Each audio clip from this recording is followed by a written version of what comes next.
الحمد لله الذي هدانا لهذا وما كنا لنهتدي لولا أن هدانا الله لقد جاءت رسلنا ربنا بالحق ثم الصلاة والسلام على سيد عصر ما في الوجود في سر الله المبتهي دائرة الوجود لواء الحمد والمقام المحمود جد الحسن والحسين أبي القاسم محمد اللهم صل على محمد وآل محمد وعلى أولاده الطيبين الطاهرين المعصومين المظلومين المظلومين ولعنة الله على أعدائهم أجمعين من يوم هذا إلى قيام يوم الدين. أما بعد فقد قال الله سبحانه وتعالى في كتابه المجيد والفرقانه الحميد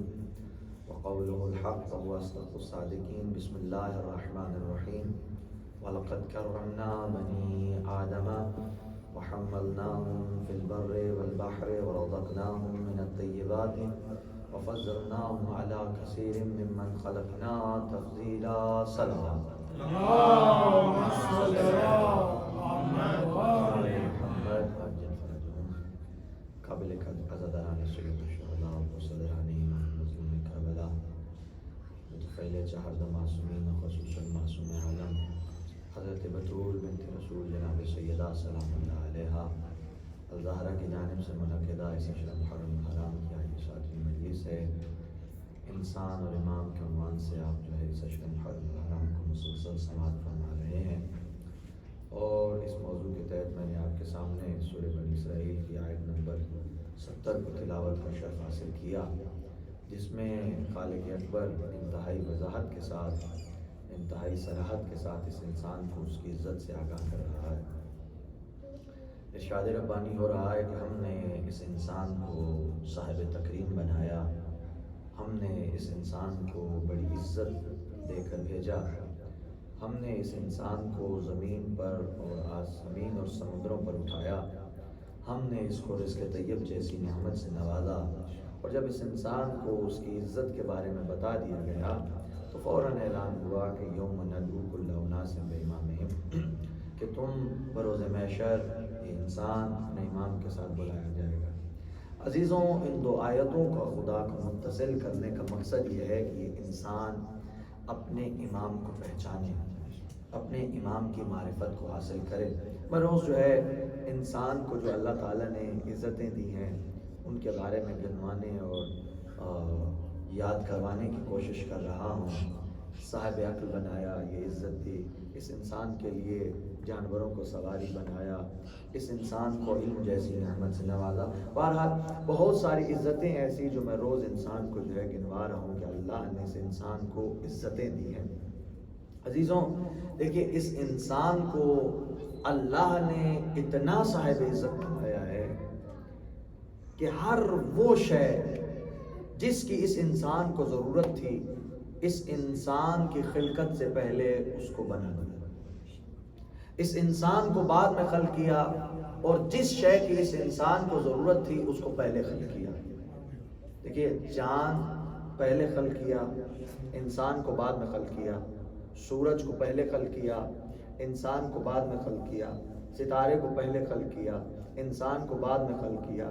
یہ ہوا, یہ ساری چیزیں کیا ہیں؟ انسان کی ضروریت ہے, ضروریات زندگی میں سے ہیں. تو وہ تمام چیزیں جو اس انسان کی ضروریات زندگی میں سے تھی تو ان تمام چیزوں کو اللہ نے پہلے خلق کیا اور انسان کو بعد میں خلق کیا. دیکھو, ہوا انسان کی ضرورت ہے, ہوا کو پہلے خلق کیا. آکسیجن انسان کی ضرورت ہے, آکسیجن کو پہلے خلق کیا, انسان کو بعد میں خلق کیا. توجہ کیجیے گا عزیزوں, سورج انسان کی ضرورت ہے, انسان سے پہلے خلق کیا. یہاں پہ اللہ نے ہمیں یہ بات بتائی کہ انسان ضرورت مند ہے. انسان کیا ہے؟ انسان ضرورت مند ہے, اور ضرورت مند سے پہلے اس نے ضرورت کو خلق کیا. سورج ضرورت ہے, انسان ضرورت مند ہے. چاند ضرورت ہے, انسان ضرورت مند ہے. ہوا ضرورت ہے, انسان ضرورت مند ہے. آکسیجن ضرورت ہے، انسان ضرورت مند ہے، تو اللہ نے ہمیں ایک چیز بتائی کہ ضرورت مند کو بعد میں خلق کر رہا ہوں، جو ضرورت ہے اس کو پہلے خلق کر رہا ہوں۔ توجہ کیجئے گا، تو جو ضرورت ہے اسے اللہ نے پہلے خلق کیا، جو ضرورت مند ہے اسے اللہ نے بعد میں خلق کیا۔ آکسیجن ضرورت ہے، انسان ضرورت مند ہے۔ آدم کے لیے، آدم کو انسان کے لیے خلق کیا کیونکہ یہ آدمی کے لیے ضرورت تھی۔ توجہ کیجئے گا، تو ہر وہ شے جو اس انسان کے لیے ضروری تھی، جو اس انسان کے لیے ضرورت تھی، تو اللہ نے اس انسان کو خلق کرنے سے پہلے خلق کر دیا۔ تو عزیزوں، اب ہمیں ایک آواز ایسی بھی سنائی دیتی ہے کہ جس کا دعویٰ یہ ہے، دعویٰ نہیں ہے، جو حقیقت ہے کہ کائنات کی کوئی شے موجود نہ تھی جس کو سب سے پہلے خلق کیا گیا، اور جو سب سے بڑی ضرورت ہے، ارشاد محمد مصطفیٰ ہوا، اولو ما خلق اللہ نوری، اللہ نے سب سے پہلے ہم محمد و آل محمد کے نور کو خلق کیا۔ آواز آئی، انا و علی من نور واحد، میں اور علی ایک نور سے۔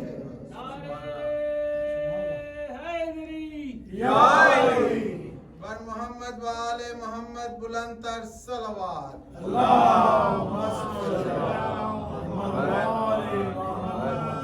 تو جو ضرورت ہے اس کو پہلے خلق کیا، ضرورت مند کو بعد میں خلق کیا۔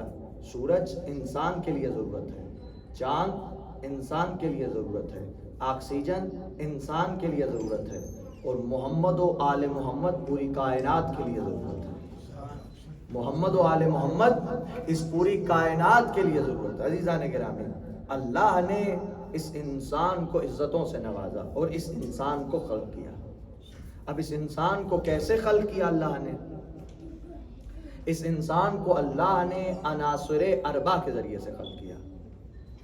عناصر اربع کے ذریعے سے اللہ نے اس انسان کو خلق کیا۔ عناصر اربع کسے کہتے ہیں عمران بھائی؟ عناصر اربع کہتے ہیں چار چیزوں کو۔ کامران بھائی توجہ فرما رہے ہیں؟ عناصر اربع کہتے ہیں چار چیزوں کو۔ کن چیزوں کو؟ چار چیزوں کو۔ وہ چار چیزیں کون کون سی ہیں؟ آگ، پانی، مٹی اور ہوا۔ ان چار چیزوں کو کیا کہتے ہیں؟ عناصر اربع۔ ان چار چیزوں سے اللہ نے اس انسان کو بنایا۔ کتنی چیزوں سے؟ ان چار چیزوں سے اللہ نے اس انسان کو خلق کیا۔ خلق بھی کیا اور ساتھ میں اپنی قدرت کا مظاہرہ بھی کروایا۔ ڈاکٹر صاحب، اس انسان کو خلق بھی کیا اور ساتھ میں اپنی قدرت کا مظاہرہ بھی کروایا۔ اب اپنی قدرت کیسے ہمیں دکھائی؟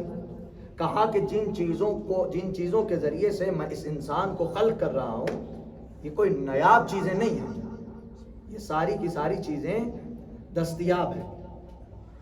آگ ہر جگہ مل جائے گی، پانی ہر جگہ مل جائے گا، مٹی ہر جگہ مل جائے گی، ہوا ہر جگہ مل جائے گی۔ اللہ نے بتایا یہ جن چیزوں سے میں اس انسان کو خلق کر رہا ہوں یہ ساری کی ساری دستیاب ہیں، یہ کوئی بھی ان میں سے نایاب نہیں ہے۔ اللہ نے کہا کہ اگر تم بڑے سے بڑے آرٹسٹ کے پاس چلے جاؤ، بڑے سے بڑے فنکار کے پاس چلے جاؤ کہ جس کا دعویٰ ہو کہ مجھ جیسا کوئی آرٹسٹ نہیں ہے، مجھ جیسا کوئی فنکار نہیں ہے، اور اس کے پاس یہ چاروں چیزیں لے کے چلے جاؤ، آگ لے جاؤ، مٹی لے جاؤ، پانی لے جاؤ، ہوا لے جاؤ، اور اس فنکار سے کہو ہمیں انسان بنا دے، اور اس فنکار سے جا کے کہو، اس آرٹسٹ سے جا کے کہو کہ ہمیں انسان بنا دو، تو عزیزوں وہ انسان نہیں بنا سکے گا۔ اس کا دعویٰ جتنا بڑا ہو وہ انسان نہیں بنا سکتا ہے۔ دیکھیے تلوار بنتی ہے لوہے سے، آپ لوہار کے پاس جائیے لوہا لے کے اور کہیے کہ ہمیں تلوار بنا دو، وہ آپ کو تلوار بنا کے دے گا۔ یہ لباس جو ہم پہنے ہوئے ہیں یہ بنتا ہے کپڑے سے۔ اگر ہم درزی کے پاس کپڑا لے کے جائیں اور کہیں کہ ہمیں لباس بنا دو، وہ ہمیں لباس سی کے دے گا، ہمیں لباس بنا کے دے گا۔ یہ جو مکان ہے میٹیریل سے بنتا ہے، مستری سے کے پاس جائیں اور کہیں کہ ہمیں مکان بنا دو، ہمیں مکان بنا کے دے گا۔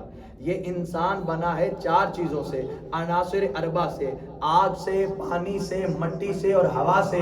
انسان بنا ہے ان 4 چیزوں سے۔ اب بڑے سے بڑے فنکار کے پاس چلے جائیے، بڑے سے بڑے آرٹسٹ کے پاس چلے جائیے اور کہیے کہ ہمیں انسان بنا کے دو، تو عزیزوں انسان نہیں بنا سکے گا۔ جو بنائے گا وہ بت کہلائے گا، انسان نہیں کہلائے گا۔ جو بنے گا وہ اسٹیچو کہلائے گا، انسان نہیں کہلائے گا۔ تو اللہ نے ہمیں ایک بات سمجھائی کہ جن چیزوں سے تم بنے ہو، اپنے جیسا انسان تو بنا نہیں سکتے، امام کیسے بناؤ گے؟ یا علی بر محمد و آل محمد بلند تر صلوات۔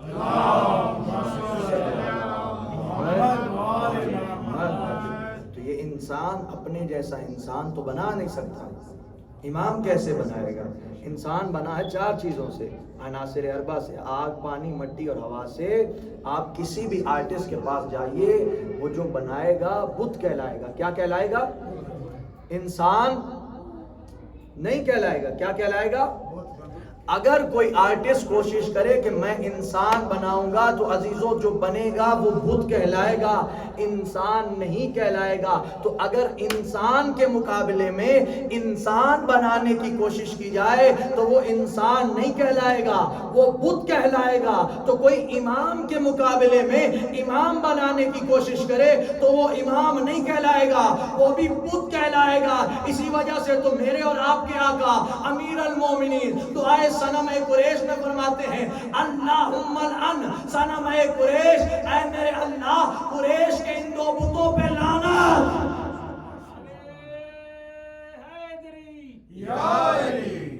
اللہم العن صنم قریش، اے میرے اللہ قریش کے ان 2 بتوں پر لعنت۔ تو انسان کے مقابلے میں اگر کوئی انسان بنائے تو وہ بت کہلائے گا، تو امام کے مقابلے میں اگر کوئی امام بنانے کی کوشش کرے تو وہ بھی بت کہلائے گا۔ عزیزان گرامی توجہ کیجیے، اب اللہ نے اس انسان کو عناصر اربع کے ذریعے سے بنایا۔ سب سے پہلے کس انسان کو خلق کیا اللہ نے؟ حضرت آدم۔ کیا ارشاد ربانی ہو رہا ہے؟ بسم اللہ الرحمن الرحیم، وَإِذْ قَالَ رَبُّكَ لِلْمَلَائِكَةِ إِنِّي جَاعِلٌ فِي الْأَرْضِ خَلِيفَةً قَالُوا أَتَجْعَلُ فِيهَا مَن يُفْسِدُ فِيهَا وَيَسْفِكُ الدِّمَاءَ وَنَحْنُ نُسَبِّحُ بِحَمْدِكَ وَنُقَدِّسُ لَكَ قَالَ إِنِّي أَعْلَمُ مَا لَا تَعْلَمُونَ۔ جب خلقت آدم کا سبب آیا تو اللہ نے ملائکہ سے کہا کہ میں آدم کو بنانے والا ہوں، میں زمین پر ایک نمائندہ بنانے والا ہوں۔ آدم کو بنایا کن چیزوں سے؟ زمین سے مٹی منگائی، اس میں پانی بنایا، ملایا، ایک پیکر بنایا، اس کو سورج کی روشنی سے سکھایا، اس میں آگ اور ہوا کو شامل کیا اور پیکر آدم تیار ہوا۔ کیا ہوا؟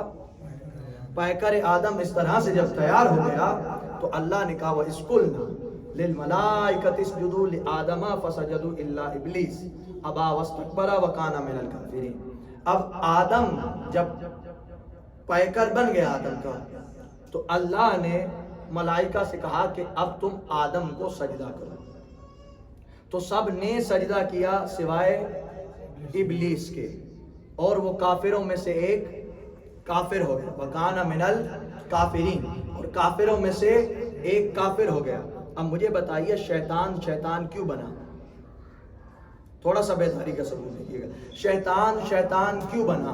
شیطان اس وجہ سے بنا کہ خود قرآن میں سورہ آل اعراف میں خود اللہ پوچھ رہا ہے شیطان سے، قالوا ما منعک اللہ تسجد اذ امرتک، کہنے لگا قال انا خیر منہ خلقتنی من نار وخلقتہ من طین، تو نے مجھے نار سے بنایا ہے، آدم کو تو نے مٹی سے بنایا ہے، تو نے مجھے نار سے بنایا ہے، آدم کو تو نے مٹی سے بنایا ہے۔ نہیں آگے نہیں بڑھنے والا، تھوڑی توجہ کیجئے گا۔ تو نے مجھے نار سے بنایا ہے، آدم کو تو نے مٹی سے بنایا ہے۔ شیطان اس وجہ سے بنا کیونکہ اس نے مٹی کا انکار کیا۔ کس کا انکار کیا؟ شیطان اس وجہ سے بنا کیونکہ اس نے مٹی کا انکار کیا۔ عزیزان گرامی، جبکہ آدم کو صرف مٹی سے نہیں بنایا گیا، آدم کو بنایا گیا پانی سے، آدم کو بنایا گیا آگ سے، آدم کو بنایا گیا ہوا سے، لیکن آدم کے انکار میں شیطان نے صرف اور صرف مٹی کا انکار کیا، تین کا انکار نہیں کیا، چوتھے کا انکار کیا، تین کا انکار نہیں کیا، چوتھے کا انکار کیا۔ تو معلوم ہوا یہ پرانے شیطانوں کی پرانی عادت ہے، ہمیشہ چوتھے کا انکار کرتے ہیں۔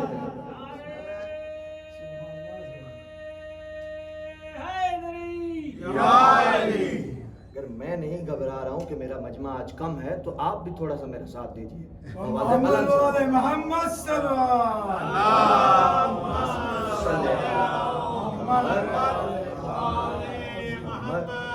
بعض مجمع ایسا ہوتا ہے کہ ایک دوسرے کے چہرے کی طرف دیکھتا ہے کہ وہ داد دے رہے ہیں تو ہم بھی دیں، ٹھیک ہے؟ تو کوشش کریں کہ وہ جو دوسرے کا سبب بننا ہے آپ بنیں۔ ایک بلند آواز سے نعرہ سنائیے مولا۔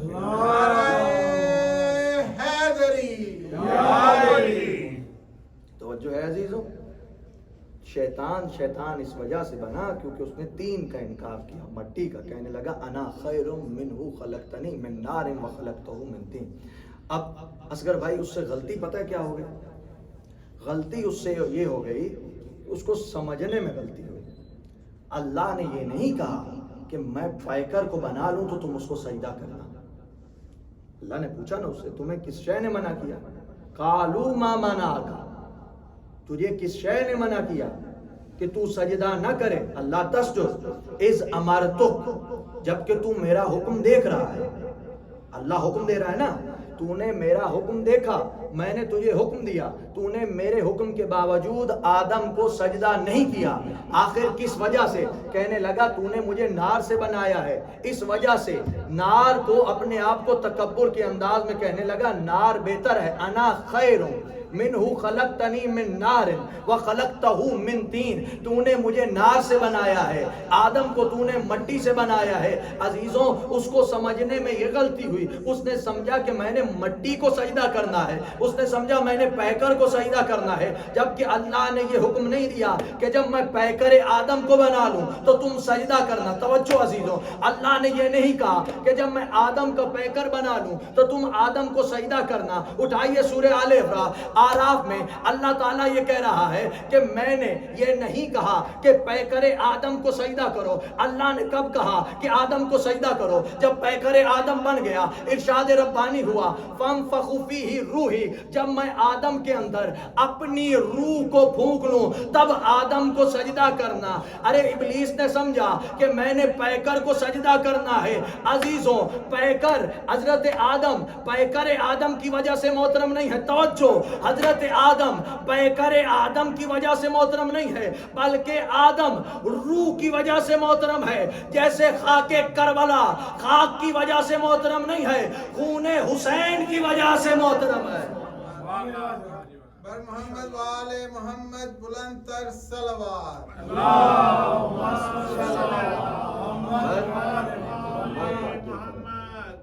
پیکر آدم پیکر کی وجہ سے محترم نہیں ہے، روح کی وجہ سے محترم ہے۔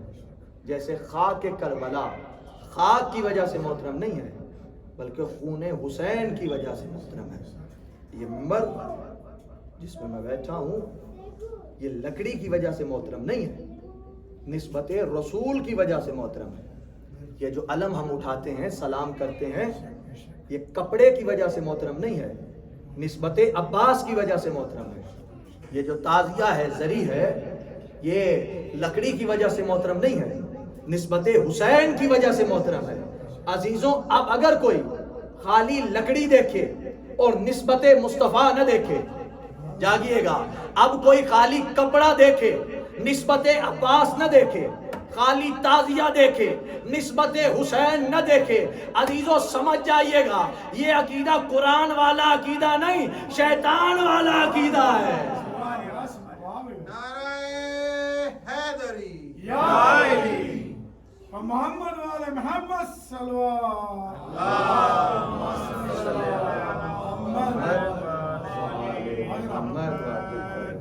یہ عقیدہ قرآن والا عقیدہ نہیں، شیطان والا عقیدہ ہے. شیطان نے اپنے آپ کو بہتر سمجھا آدم سے، جبکہ بہتر نہیں تھے جناب آدم سے، کسی صورت میں ہو ہی نہیں سکتا ہے. لیکن یہ اس کا قیاس تھا، اس کا اجتہاد تھا. اس نے سمجھا کہ میں بہتر ہوں، جبکہ آدم اور شیطان کا تو مقایسہ ہی نہیں ہے. اس نے جو اس آیت میں بہتری کی سبب بتائی وہ تھی نار. کیا تھی؟ آگ. اس نے کہا کہ آگ بہتر ہے مٹی سے. اگر صرف آگ اور مٹی کا ہی مقایسہ کیا جائے تو یہ مقایسہ بنتا ہی نہیں، کیونکہ آگ کے اندر ہوتا ہے تکبر، مٹی کے اندر ہوتی ہے انکساری. آگ میں آپ تیل ڈالیے تو وہ بھڑک اٹھے گی، مٹی کے اندر آپ کچھ ڈالیے تو وہ انکساری کی وجہ سے بیٹھ جائے گی.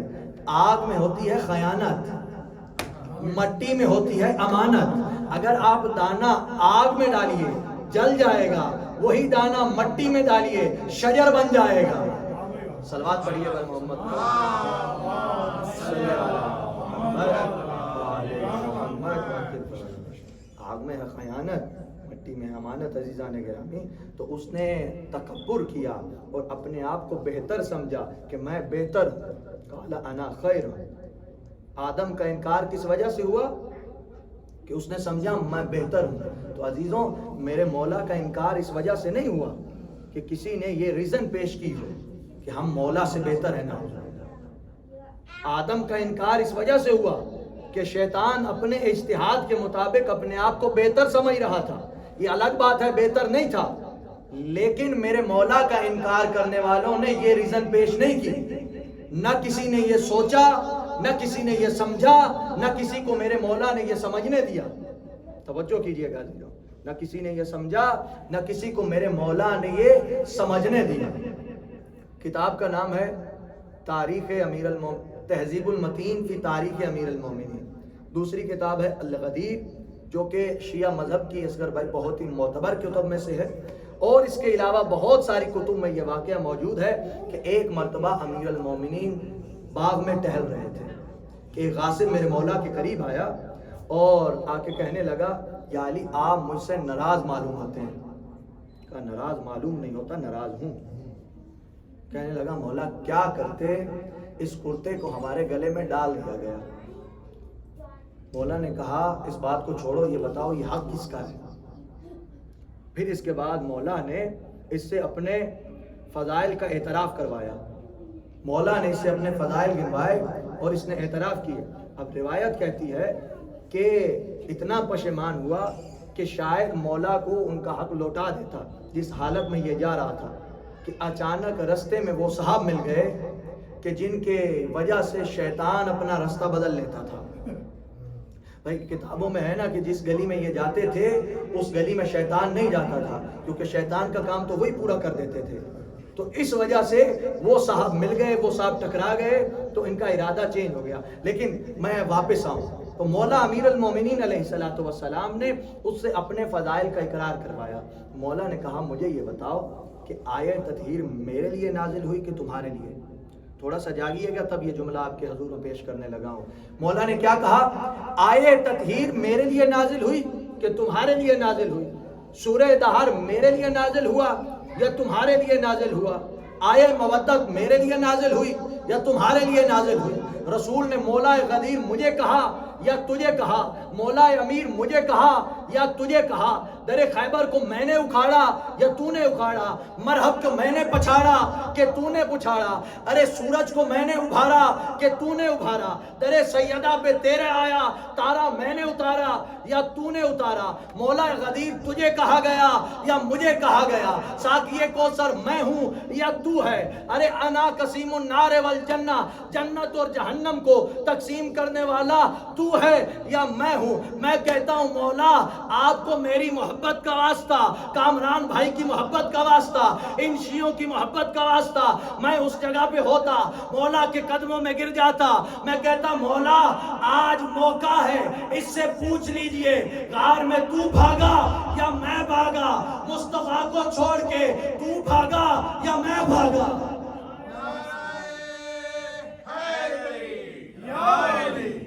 پر محمد و آل محمد صلی اللہ علیہ وسلم.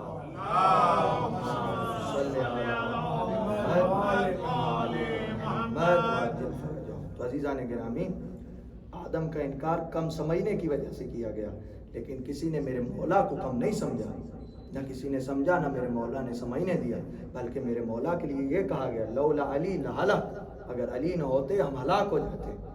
تو جو تراب کے مقابلے میں آیا اس کے لیے قرآن نے فیصلہ کیا وَقَانَ مِنَ الْكَافِرِينَ، وہ کافروں میں سے ایک کافر ہو گیا۔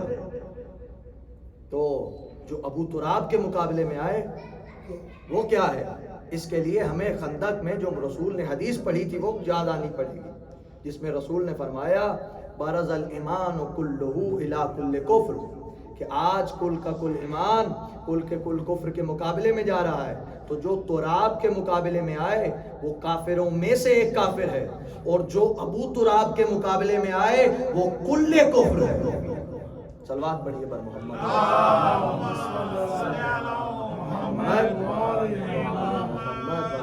جو تراب کے مقابلے میں آئے وہ کافروں میں سے ایک کافر ہے، اور جو ابو تراب کے مقابلے میں آئے وہ کل کفر ہے۔ عزیزان گرامی، دل چاہ رہا ہے کہ کچھ فضائل اور پڑھوں، لیکن آپ کے چہرے بتا رہے ہیں کہ میں بس یہیں پہ مسائل کی بات کروں۔ اب آپ کا نعرہ بتائے گا کہ میں کیا کروں۔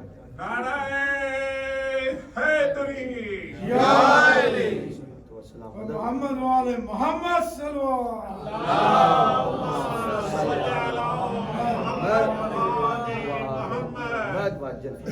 اب اللہ نے حضرت آدم کو مسجود ملائکہ بنایا۔ کیا بنایا؟ مسجود ملائکہ۔ مسجود کسے کہتے ہیں؟ جسے سجدہ کیا جائے، جیسے معبود جس کی عبادت کی جائے، ساجد سجدہ کرنے والا، عابد عبادت کرنے والا، معبود جس کی عبادت کی جائے، مسجود جس کو سجدہ کیا جائے۔ آدم کو بنایا مسجود ملائکہ۔ آدم کیا ہے؟ مسجود ملائکہ۔ مسجد کیا ہے؟ مسجد کا کیا معنی ہے؟ جہاں سجدہ کیا جائے۔ عزیزوں، اللہ نے اب ہمارے ذہن میں مسجد سے کیا مراد آتی ہے ریحان بھائی؟ ہم یہ سوچتے ہیں کہ مسجد سے مراد ہے ایک بلڈنگ، کہ جہاں پہ میناریں لگی ہوئی ہوں، جہاں پہ جو ہے ایک گنبد ہو۔ مسجد سے مراد یہی ہے نا۔ ہمارے ذہن میں مسجد آ جائے تو ہم سمجھتے ہیں کہ ایک بڑی سی بلڈنگ ہوگی، ایک عمارت ہوگی، اس میں میناریں ہوں گی، اس میں گنبد ہوگی۔ لیکن عزیزوں، شریعت میں مسجد اسے کہتے ہیں جہاں سجدہ کیا جائے۔ توجہ ہے کہ نہیں؟ توجہ ہے کہ نہیں؟ مسجد اسے کہتے ہیں جہاں سجدہ کیا جائے۔ اب اللہ نے اس انسان کو اتنی عزت دی کہ اس انسان کے اعضاء میں، اس انسان کے جسم میں اللہ نے اپنی مساجد قرار دی۔ اللہ نے اس انسان کو اتنی عزت دی کہ اس انسان کے بدن میں اللہ نے اپنی مساجد قرار دی۔ معصوم فرما رہے ہیں اللہ نے اس انسان کے اندر اپنی مساجد سبعہ کو رکھا۔ مساجد سبعہ کسے کہتے ہیں؟ مساجد سبعہ کہتے ہیں اس پیشانی کو، یہ ان دو ہاتھوں کی دو ہتھیلیوں، ان دو گھٹنوں کو اور ان دو انگوٹھوں کو کیا کہتے ہیں؟ مساجد سبعہ۔ مساجد ہے مسجد کی جمع، اور سبعہ کہتے ہیں 7 کو۔ یہ جو ہمارے جسم کے 7 حصے ہیں، اللہ اس کو مساجد سبعہ کہہ رہا ہے۔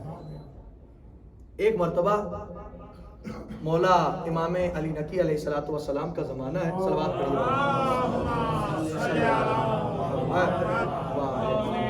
بھئی یہ آخری جملہ ہوگا، اور جتنی بیداری سے سننا چاہیے گا اتنی بیداری سے سنیے گا۔ یہ اب آپ کے اوپر ہے کہ مجھے آپ اور زیادہ طولانی کروانا چاہتے ہیں یا اسی کے اوپر آپ رکوانا چاہتے ہیں۔ اب تھوڑا سا بیداری کا ثبوت دیجیے گا۔ اب میرے مولا آئے تو یہ خلیفہ کا زمانہ ہے، اور اس میں ایک شخص جو ہے وہ چوری کرتے ہوئے پکڑا گیا۔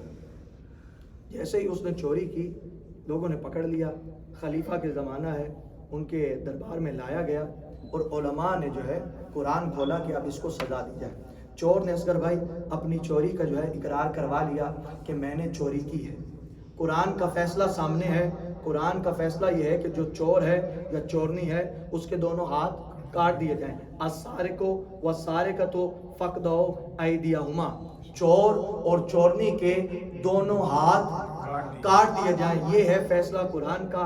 لیکن پرابلم یہ ہے کہ علماء جو ہیں اس دربار میں، ان سے فیصلہ نہیں ہو پا رہا، کیا جائے۔ حکم تو واضح ہے کہ چور اور چورنی کے دونوں ہاتھ کاٹ دیے جائیں، لیکن اب کاٹیں کہاں سے؟ آدھے علماء، اصغر بھائی کہنے لگے، تھوڑا ادھر دیکھیے گا، میں جملہ دینے جا رہا ہوں.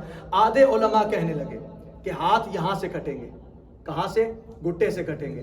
دوسرا گروہ کہنے لگا علماء کا کہ ہاتھ یہاں کونیوں سے کٹیں گے. تیسرا گروہ کہنے لگا کہ ہاتھ یہاں شانے سے کٹیں گے. اب علماء کے کتنے گروہ بن گئے؟ 3. ایک کہنے لگے گھٹے سے کٹیں گے، ایک کہنے لگیں گے کونیوں سے کٹیں گے، ایک کہنے لگے شانے سے کٹیں گے. اب خلیفہ بڑا پریشان ہو گیا کہ بھائی تینوں علماء کے گروہ ہیں، میں کس عالم کی بات مانوں؟ آدھے کہہ رہے ہیں ہاتھ یہاں سے کٹیں گے، قرآن کی آیت ہے، فیصلہ معین ہے کہ ہاتھ کاٹنے، لیکن کاٹنے کہاں سے ہیں یہ فیصلہ نہیں ہو پا رہا. آدھے علماء کہنے لگے یہاں سے کٹیں گے، دوسرا گروہ کہنے لگا یہاں سے کٹیں گے، تیسرا گروہ کہنے لگا یہاں سے کٹیں گے. ایک سیانہ سا وزیر کھڑا تھا، وہ آگے بڑھا، اس نے کہا ان تینوں کو چھوڑ، چوتھے کو بلا جو وارث رسول ہے. ان تینوں کو چھوڑ، چوتھے کو بلا جو وارث رسول ہے، وہ آ کے فیصلہ کرے گا کہ کہاں سے کاٹنے ہیں. اب تمہارے اور میرے مولا دربار میں آئے، دربار میں آ کے اب سوالی نے کہا مولا بتائیے ہاتھ کہاں سے کٹیں گے؟ ہاتھ یہاں سے کٹیں گے، ہاتھ یہاں سے کٹیں گے، ہاتھ یہاں سے کٹیں گے. مولا نے کہا نہ ہاتھ یہاں سے کٹیں گے، نہ ہاتھ یہاں سے کٹیں گے، نہ ہاتھ یہاں سے کٹیں گے، بلکہ صرف اور صرف 4 انگلیاں کاٹو گے. اب سارے علماء مخالف ہو گئے، کہنے لگے فرزند رسول آپ نے یہ فیصلہ کہاں سے کیا؟ مولا فرماتے ہیں قرآن سے کیا. کل جو شیشیاں دیکھ رہے تھے نا قرآن سے کہ یہ شیشیاں کہاں ہیں، آج انگلیاں دیکھنے لگ گئے کہ بھائی قرآن کہاں کہہ رہا ہے انگلیاں یہاں سے کٹیں گی، انگلیاں یہاں سے کٹیں گی. ایک مرتبہ سب نے قرآن دیکھا، جب سمجھ نہیں آئی کہنے لگے فرزند رسول ہمیں تو سمجھ نہیں آئی. اب امام مسکرا کے فرماتے ہیں تم نے وہ آیت نہیں پڑھی جس میں اللہ کہہ رہا ہے مساجد اللہ کے لیے ہیں، مساجد اللہ کے لیے ہیں، مساجد اللہ کے لیے ہیں. اللہ نے اس انسان کے اندر ان 7 حصوں کو مساجد سبعہ کہا ہے. چور کو چوری کی سزا دی جائے گی، عبادت سے محروم نہیں کیا جائے گا. محمد والے محمد بلند تر صلوات.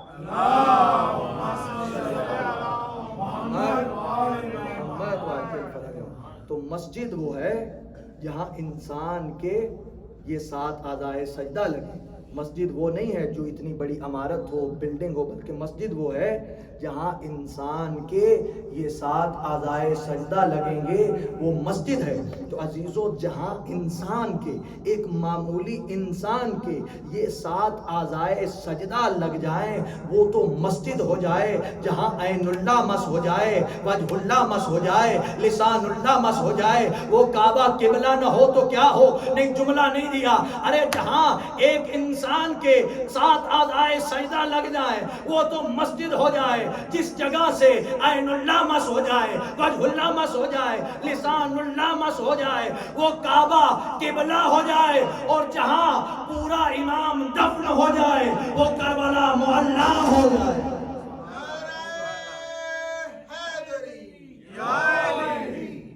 اور محمد والے محمد صلو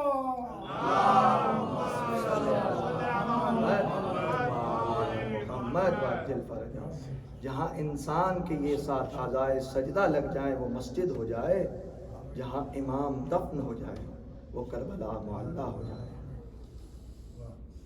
عزیزوں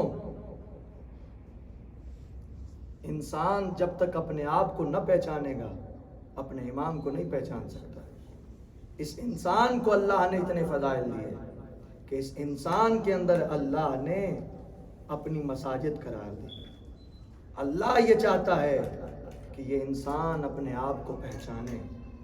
جب اپنے آپ کو پہچانے گا من عرف نفسہ فقد عرف ربہ، تب جا کے اپنے امام کو پہچانے گا. عزیزوں یہ تمام جو مصائب آل محمد پر ڈھائے گئے صرف اسی وجہ سے ڈھائے گئے کہ وہ برداشت نہ کر سکے فضائل محمد و آل محمد. جب یہ قافلہ شام پہنچا تو شام کی عورتیں یہ کہہ رہی تھی، پہلے اعلان کیے جا رہے تھے کہ علی کی بیٹیاں آ گئی ہیں، جس نے علی کے بدلے لینے ہو وہ علی کی بیٹیوں سے بدلے لے لے. دیکھیے عزیزوں کتنے احسان کیے انہوں نے محمد و آل محمد، اور بدلے میں کیا ملا عزیزوں؟ کہہ رہے ہیں کہ جنہوں نے علی سے بدلے نہیں لے سکے وہ علی کی بیٹیوں سے بدلے لے لے. شام آ گئی. عزیزوں، آج مجھے اس مسموم امام کو پرسہ دینا ہے جس نے اپنے بیٹے کا نام قاسم رکھا تھا، لیکن قسمت میں اس میں کو تقسیم ہونا تھا. عزیزوں، شب عاشور ایک مرتبہ حضرت عباس اور حضرت علی اکبر آپس میں گفتگو کر رہے ہیں، اور جناب علی اکبر چچا غازی سے کہہ رہے ہیں چچا کل میدان میں پہلے میں جاؤں گا. چچا اس وجہ سے کیونکہ اگر آپ میدان میں چلے گئے، آپ میرے بابا کی کمر کا زور ہے، آپ کے جانے سے میرے بابا کی کمر ٹوٹ جائے گی. ٹھیک ہے عزیزوں، آنسو بس میں نہیں ہے لیکن ہائے بس میں ہے. جس بندے کو دل میں درد محسوس ہو حسین کی غربت پہ وہ ہائے ضرور کرے. آج 7 محرم کی رات ہو گئی ہے. یہ جو امیری ہے، اسٹیٹس ہے، اس کو اپنے بارگاہ سے باہر رکھ کے آیا کریں. غم حسین میں صرف غریب بن کے آیا کریں. یہ غریبوں کا غم ہے. جناب علی اکبر نے کہا چچا کل آپ نہیں میں جاؤں گا، آپ کے جانے سے میرے بابا کی کمر ٹوٹ جائے گی. ایک مرتبہ جناب عباس نے اکبر سے کہا نہیں اکبر پہلے میں جاؤں گا، تو میری مولا کی آنکھوں کا نور ہے، تیری جانے سے میرے آقا کی آنکھوں کا نور ختم ہو جائے گا. عزیزوں بس یہی باتیں قاسم سن رہا تھا. قاسم آگے بڑھا اور کہا چچا غازی پہلے نہ آپ جائیے گا، بھیا علی اکبر نہ پہلے آپ جائیے گا، پہلے میں جاؤں گا. چچا آپ کے جانے سے میرے آقا میرے چچا کی کمر کا زور ٹوٹ جائے گا. بھیا علی اکبر آپ کے جانے سے میرے چچا کی آنکھوں کا نور ختم ہو جائے گا، لیکن میرے قاسم کے جانے سے نہ کسی کی کمر ٹوٹے گی نہ کسی کی آنکھوں کا نور ختم ہوگا. غازی نے سینے سے لگایا قاسم کو اور کہا قاسم تو ہمارے دل کا ٹکڑا ہے، تو میرے مولا کی آخری نشانی ہے. اجرکم اللہ اجرکم سیدہ. خدا آپ کی آوازوں پہ رحم کرے. عزیزوں، روز عاشور ایک مرتبہ جناب قاسم آئے مولا حسین کے پاس اور آ کے کہا چچا اب مجھ سے سکینہ کی پیاس برداشت نہیں ہوتی، چچا مجھ سے علی اصغر کی پیاس برداشت نہیں ہوتی، مجھے اجازت دیجئے. عزیزوں، ایک مرتبہ مولا حسین نے گریہ کیا اور قاسم کو دیکھ کے کہا قاسم تو میرے بھیا حسن کی آخری نشانی ہے. جب مجھے بھیا حسن کی یاد آتی ہے میں تجھے دیکھتا ہوں، قاسم میں تجھے کیسے اجازت دے دوں. عزیزوں، جناب قاسم آئے خیمے کی طرف، مادر کے خیمے کی طرف جب آئے نا، ایک مرتبہ جناب ام فروا نے جناب قاسم کو دیکھا اور کہا قاسم تم ابھی تک میدان میں نہیں گئے، قاسم تم ابھی تک زندہ ہو. ایک مرتبہ قاسم نے کہا اماں جب بھی میں چچا کے پاس جاتا ہوں چچا مجھے اجازت نہیں دیتے، اماں مجھے اجازت لے دو، پھر دیکھنا قاسم جہاد کیسا کرتا ہے. اجرکم اللہ اجرکم سیدہ. عزیزوں، جناب ام فروا نے جناب قاسم کو لیا اور آئی جناب امام حسین علیہ السلام کے خیمے میں. آپ جانتے ہیں نا بڑے بھائی کی جو بیوی ہوتی ہے، جو بھابھی ہوتی ہے، اس کا کتنا احترام کیا جاتا ہے. مولا حسین نے مسند چھوڑ دی، بھابھی کا احترام کیا اور ایک مرتبہ کہا کہ بہن آپ کو ام فروا کیا کام تھا؟ کہنے لگی مولا میں نے قاسم کو 13 سال اسی وجہ سے پالا ہے کہ کب قاسم جوان ہوگا، کب میری محنت کام آئے گی. ایک مرتبہ کہا ام فروا یہ تو میرے حسن کی نشانی ہے، قاسم کو کیسے رخصت کروں؟ کہا مولا ایک وصیت کی تھی مجھے آقا نے، یہ تعویذ دیا تھا، ذرا یہ تعویذ پڑھیے. عزیزوں، تحریر یہ تھی قاسم جب کربلا کا میدان سج جائے اور ایک لمحہ یہ آئے کہ جب وقت یہ پہنچے جنگ کا اور تمہیں تمہارے چچا اجازت نہیں دیں گے جان نثاری کی، لیکن تو اپنے چچا سے اجازت مانگنا اور جانثاری کرنا. جب یہ وحیہ کی وصیت پڑھی مولا حسین نے ایک مرتبہ قاسم کو سینے سے لگایا اور بلند آواز سے مولا حسین نے گریہ شروع کیا. قاسم اور مولا حسین گریہ کر رہے ہیں. عزیزوں، میں نے مقتل میں یہ روایت پڑھی ہے، گریہ اتنا بلند ہوا کہ جناب قاسم غش کھا گئے. اجرکم سیدہ. جناب قاسم غش خال کے جب غش سے اٹھے اور دیکھا بابا اجازت لی عزیزوں، مولا حسین نے قاسم کو خود سوار کرایا.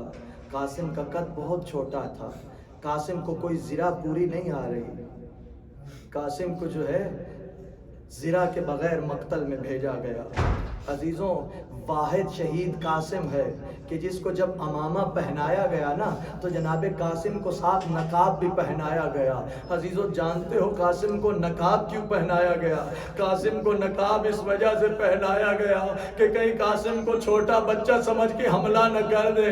عزیزوں قاسم ایک مرتبہ میدان جنگ میں آئے، عمر سعد سے کہا عمر سعد اللہ تجھ پہ لعنت کرے، تجھے شرم نہیں آتی؟ اللہ سے ڈر نہیں لگتا؟ محمد مصطفیٰ سے شرم نہیں آتی کہ تو نے حسین کے اہل و عیال کے ساتھ کتنے ظلم کیے؟ دیکھ تیرے جانور پانی پی رہے ہیں اور 3 دن سے ذریت رسول پیاسی ہے. ارے عمر سعد تجھے شرم نہیں آتی؟ ایک مرتبہ عمر سعد کہتا ہے کہ یہ واعظ و نصیحت کا منبر نہیں ہے. اب یہ عالمانہ تھا کہ بچے ہمیں واعظ و نصیحت کریں گے. ارزق کی طرف دیکھ کے کہتا ہے کہ قاسم کے کلام کو قطع کر. ارزق کہتا ہے مجھے جانے کی کیا ضرورت ہے کہ میرے بیٹے بڑے جوان ہیں، قاسم کے لیے تو میرے بیٹے ہی قاسم کافی ہیں. ایک مرتبہ ارزق نے اپنے جوان بیٹے کو بھیجا، یہ جناب قاسم سے لڑنے کے لیے آیا. اب جناب قاسم نے یا علی کہہ کے اس کے اوپر حملہ کیا. عزیزوں حسن کے لال نے ایسا حملہ کیا کہ یہ واصل جہنم ہو گیا. ادھر سے ارزق نے اپنے دوسرے بیٹے کو بھیجا، جناب قاسم نے پھر واصل جہنم کیا. اب ارزق کو جوش آیا، اپنے دونوں بیٹوں سے کہتا جاؤ اپنے بھائیوں کا بدلہ لے کے آؤ. اب یہ دونوں بڑے قاسم کے اوپر حملہ کیا. قاسم نے نعت علی پڑھ کے حملہ کیا. عزیزوں ان دونوں کو واصل جہنم کیا. جب یہ چاروں واصل جہنم ہو گئے، ارزق گھراتا ہوا قاسم کی طرف دوڑا. ادھر سے حضرت غازی عباس مولا حسین کے قدموں میں آئے، کہا مولا یہ لعین بڑا شجاع ہے، بڑا بہادر ہے، یہ اکیلا 100 سے لڑنے والا ہے. مولا یہ میرے مقابلے کا ہے، مجھے اجازت دیجئے اسے میں واصل جہنم کروں. ایک مرتبہ زہرا کے لال نے کہا غازی عباس ذرا قاسم کو دیکھ، ہاتھ بلند کر قاسم کے لیے. اب قاسم نے نعت علی پڑھی، ایک بار کیا، ارزق کو واصل جہنم کیا. عمر سعد کہتا ہے یہ علی کا پوتا ہے، یہ حسن کا شیر ہے، اسے ایسا نہ مارا جائے گا، چاروں طرف سے حملہ کرو. عزیزوں اب ساری فوجیں قاسم پہ ٹوٹی. عزیزوں ایک لعین نے قاسم سے کہا قاسم تیرا تسمہ کھلا ہوا ہے. قاسم نے نیچے دیکھا، ایک لعین آگے بڑھا، اس نے جناب قاسم کو گرز مارا. اجرکم اللہ اجرکم سیدہ. عزیزوں شرم کر کے نہ روئیے گا. مولا حضرت امام صادق کہتے ہیں کہ جب ہماری عزا میں آؤ تو ایسے رو جیسے بوڑھی ماں جوان بیٹے کی لاش پہ روتی ہے. عزیزوں کوئی آنکھ غسل کے بغیر نہ جانے پائے. عزیزوں اس لعین نے ایسا حملہ کیا جناب قاسم پہ کہ اب جناب قاسم سے سنبھلا نہ گیا. ایک مرتبہ چچا کو مدد کے لیے بلایا اور کہا چچا قاسم کا آخری سلام قبول کیجئے. مولا جلدی سے آئے جناب قاسم کی طرف. عزیزوں جو گھوڑا سوار تھے نا انہوں نے سمجھا کہ مولا حسین نے حملہ کر دیا ہے. اب مشرق کی فوجیں مغرب کو دوڑی، مغرب کی فوجیں مشرق کو دوڑی. قاسم پامال ہوا. عزیزوں کربلا میں واحد 2 لاشیں ہیں جو پامال ہوئے، ایک زہرا کا غریب لال، ایک ام فروا کا لال قاسم. لیکن معاف کیجئے گا دونوں کی پامالی میں ایک فرق ہے. جب مولا حسین کے لاشے کو پامال کیا گیا تو مولا حسین کی روح پرواز کر چکی تھی، لیکن جب قاسم کو پامال کیا گیا قاسم ابھی زندہ تھے. اب میرا مولا حسین پہنچا، دیکھا قاسم نہیں مل رہے، کہا قاسم تو کہاں ہے؟ قاسم تو کہاں ہے؟ جب آواز نہیں آئی نا دوبارہ آواز دی قاسم تو کہاں ہے؟ کہا قاسم اب میں چچا بن کے نہیں امام بن کے بلا رہا ہوں. قاسم عزیزوں کہیں سے آواز آئی چچا میں یہاں ہوں، چچا میں یہاں ہوں. چچا میں یہاں ہوں. سید ابن طاؤس کہتے ہیں غریب کربلا نے اپنی ابا اتاری, زمین کربلا پہ لٹائی, کہیں سے قاسم کے ٹکڑے چنے, کہیں سے قاسم کے ٹکڑے چنے, اس ابا میں اٹھایا, ابا کو پشت پہ رکھا اور غریب کربلا آئے. عزیزوں اب گنج شہداء میں قاسم کو رکھا اور آواز دی کہ آؤ قاسم کو ودا کر لو. عزادارو بی بی آئی, کوئی بی بی کہنے لگی واہ قاسمہ, واہ حسنہ, واہ علیہ, واہ قربتہ. الا لعنت اللہ علی القوم الظالمین وسيعلم الذين ظلموا ينقلبون. الہ الواسطین روتی ہوئی آنکھوں کا ہماری اس قلیل سی عبادت کو اپنی بارگاہ میں قبول و منظور فرما.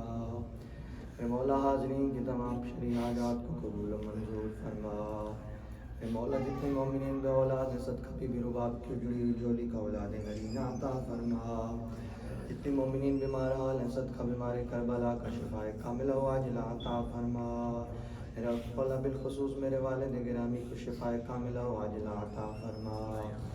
میرے مولا جتنے مومنین ان کے لواحقین ان کے رشتہ دار احباب بیمار ہیں میرے مولا ان کو شفاء کاملہ و عاجلہ عطا فرما. میرے مولا ہمارے وقت کے امام کا ظہور جلد فرما, ہمیں اپنے امام کے اعوان و انصار میں شمار فرما. میرے مولا ہمیں سیرت آل محمد پر عمل کرنے کی توفیق عطا فرما. میرے مولا قرآن کو سمجھنے اس پر عمل کرنے کی توفیق عطا فرما. ربنا تقبل منا انک انت السمیع العلیم. ماتم